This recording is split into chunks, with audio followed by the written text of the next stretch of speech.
So happy New Year, everybody. This is the first session I'm recording in the new year, so I hope you have come back to work refreshed and ready. Today's episode is all around fear, and this has been something that I've been certainly thinking about how we can embrace this for our business because I think fear is a part of us, and being very kind of instinctive beings, we have got these primal instincts that obviously date back to caveman days. And fear is something that can come up when we are working in our business or on our business often. And as a solopreneur, that pressure and the kind of pressure to succeed and do the things in the way that we want to succeed and be able to show that we are able to create impact the way we want to. And I just want to, I guess, cover this topic because I think there's so many different types of fear.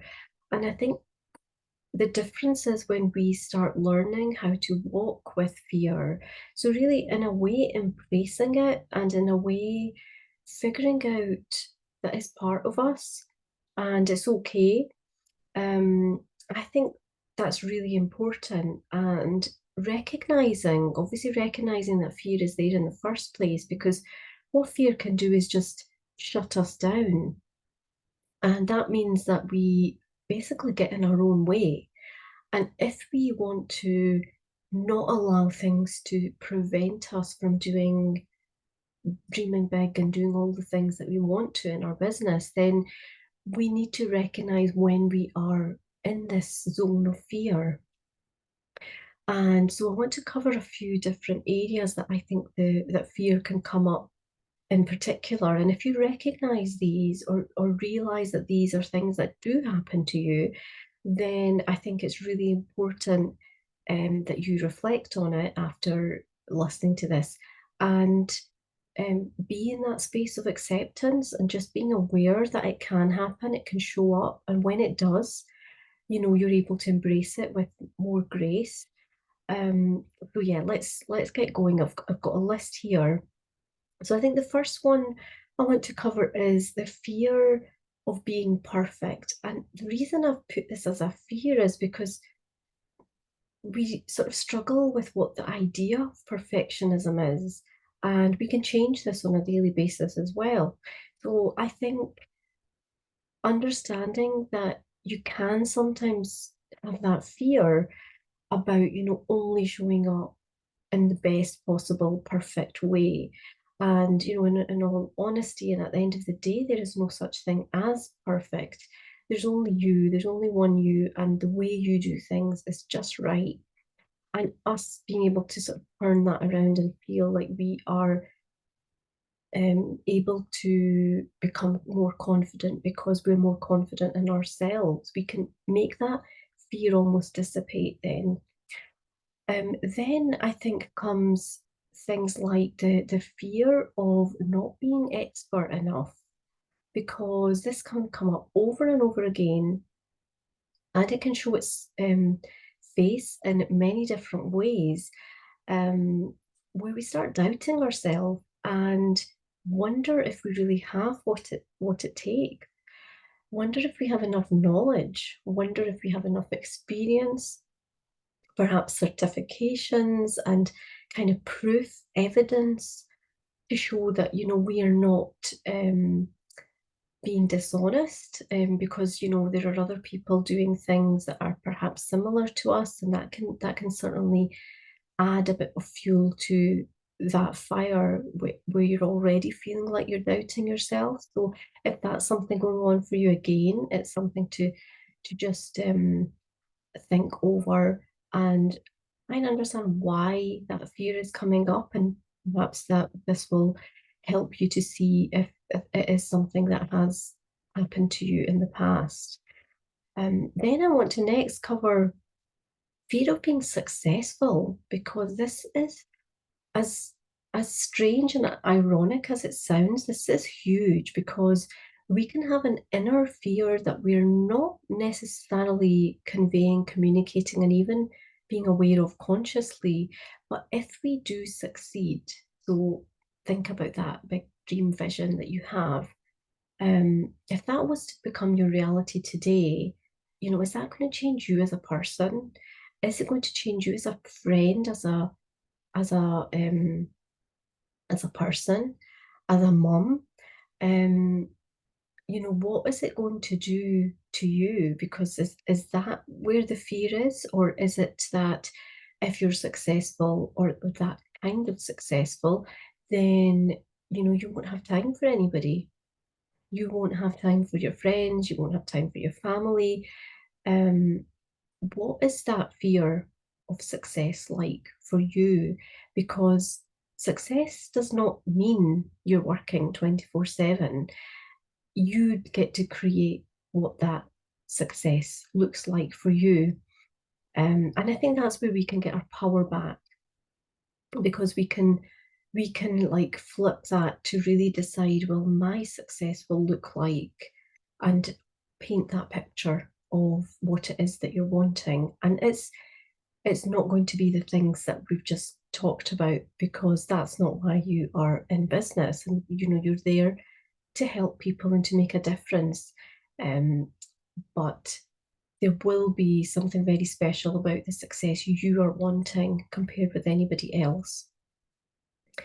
Then is the success of failing, which complete opposite there. But again, success and failure go hand in hand. And when we fear like failure, um, there's a really good explanation about what success is, and it's like after you've been failing, that's when success comes. And I think that's a really good way to um, kind of think about failure, because people who succeed have gone through no's, have gone through failures, have gone through all of those things in order to get to that level and then hit success. They don't just become successful overnight. And you don't see their failures as failures either. But chances are you will see your failures as being bigger failures, because, it's amplified when it's happening to you and in your world. And obviously, the ins and outs of your business and what you're doing. So the fear of failing can again hold us back, because we're kind of scared to try, because we think it's not going to work.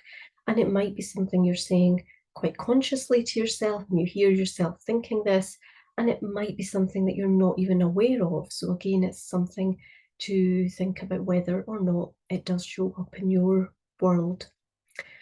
Then I think another couple I've got here. So the next one is becoming visible. There's a huge amount of pressure on being on video, and imagining that visibility means you have to be on a YouTube channel showing your face, or on Facebook every day doing a live, whatever that looks like to you. And that can give us like this idea of what it means to be visible, and that in effect that can stop us, because we are assuming it has to be a certain way. And obviously social media being a huge part of potentially all the things that you're doing, because it's a free platform, right? And it's where every business owner is. So how does that fear of being visible show up for you? What is the fear about? Is it about putting yourself out there? Is it about actually dealing with the tech and, recording things and, doing, say, video? Is it that, you might become successful if you people know about you? So keeping yourself small actually feels safe, and that again, that primitive brain of ours. It might be something you're not that aware of, but it could be something again happening in the background. And the last one I want to talk about is fear of getting serious about your business, because this is where it all changes. Because, how serious are you? How committed are you to making your business work? How much effort have you put in so far in all the things you've done? And, really, how are you prioritizing that? the business and the work, is there always a reason why you haven't done X, Y, or Z?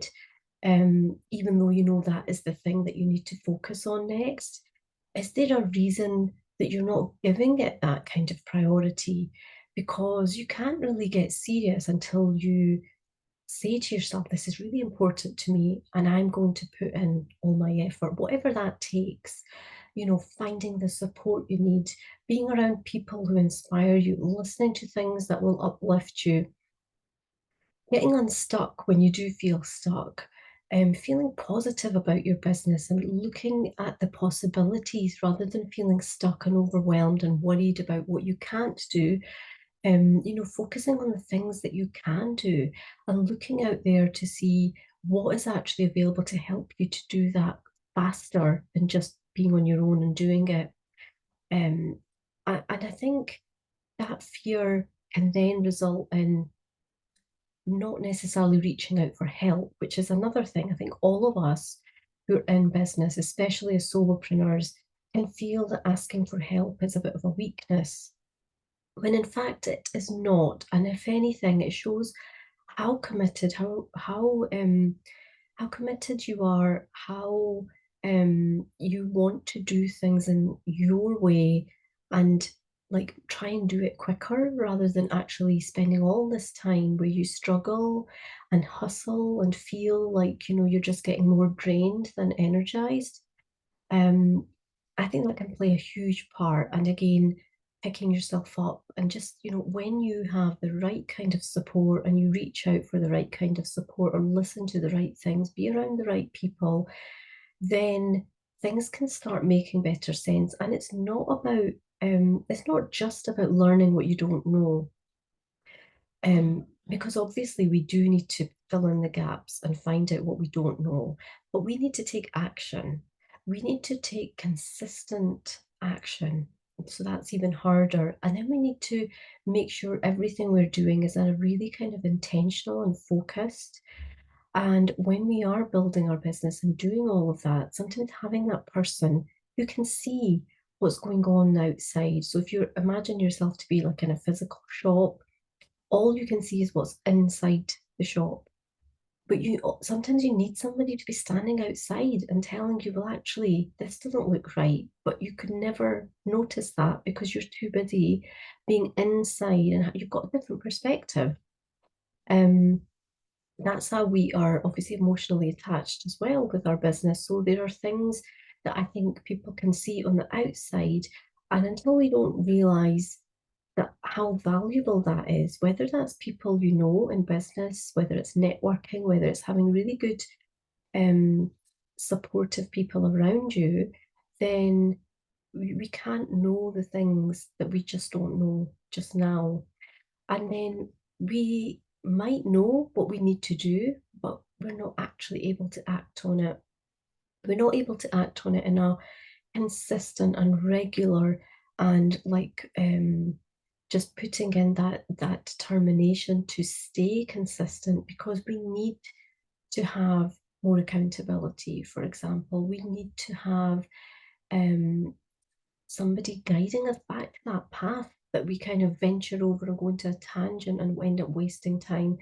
So I think this is really powerful, and I think it's always great to think about the worst situation, which is the fear. And then if we can overcome the fear, it's like we're starting our year in the best way. And I think that's why these words have certainly been speaking to me. And I thought this would make a really good New Year episode. Everybody's talking about planning for the year. Everyone's talking about what you want to do in the year, what you want to achieve. It's so early on in January now, um, but we need to sort of look internally as well and be able to use ourselves in the best way. So if our strengths are in doing the thing we're passionate about, we don't need to be hard on ourselves and be fearful of all the other things, because there are ways to make that easier. And asking for support, asking for help, seeking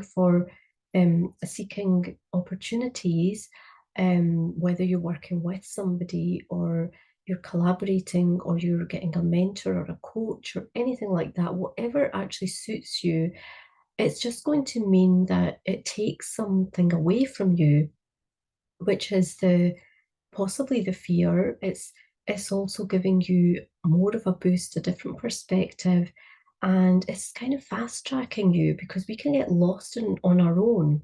And when we're the solo preneur doing everything, um, our focus is shifting often, and we just simply can't do everything to the best of our abilities because we're not an expert in everything. So when you do look for what can actually help you, just bear that in mind and think, what's right for you? What is it? What's the gap that you need to fill? And how can you um, really use your strengths to your advantage in the sense that you're focusing more on them and seek help for the things that you're not as good at. And you don't need to be, and you don't need to beat yourself up about that either. So I hope this episode's been useful. It's gone a little bit longer than I had planned, but that's the way these conversations go. I hope you are finding these useful. If you're watching on YouTube, then do hit pop a comment in below and do let me know what your thoughts are. What's the biggest fear coming up for you? Um, and just take that time to reflect because the ones that are the fear that is coming up, if you do notice it, that's amazing if you are able to notice it because that's always the first step. Um, just acknowledging it, accepting it, and as I mentioned, walking with that fear. So like embracing it into your world and knowing it's part of you and just knowing how to address it. It's like having those voices in our head. We can't just ignore them all the time and pretend they go away. So if we treat them with kindness and treat them with acceptance, we can reshape that and we totally have the power to do that. And you can then go on to doing much more things out there that you would not have dreamed of before. So I hope that's all been helpful, and I will see you in the next episode. Do check out the other episodes. There's 15 there now, and they are all available on my website as well. So I hope you are enjoying the kind of short episodes. If there's anything specific you're struggling with, please do visit my website and just send me a message and let me know what your biggest struggle is because, I'm more than happy to create content around the things that you are actually, as a listener, struggling with. So take care until next time. I will speak to you soon.